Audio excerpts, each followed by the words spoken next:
I want to show you this really cool way to mix things up a bit.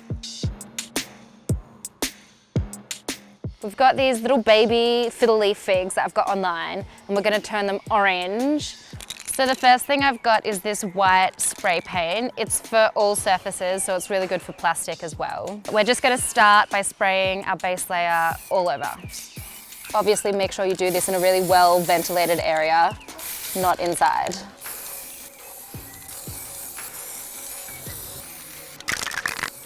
Now I think we're pretty good for a base coat. We'll leave this to dry for a little bit and then I'll see how it looks. If it needs a little touch up, we can do that. Otherwise it'll be onto orange.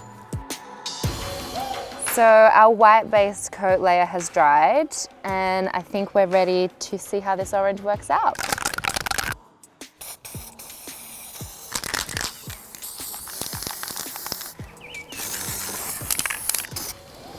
We'll leave this to dry overnight and see how it comes up in the morning. If there's any little patchy bits, we can touch them up and I think we're good.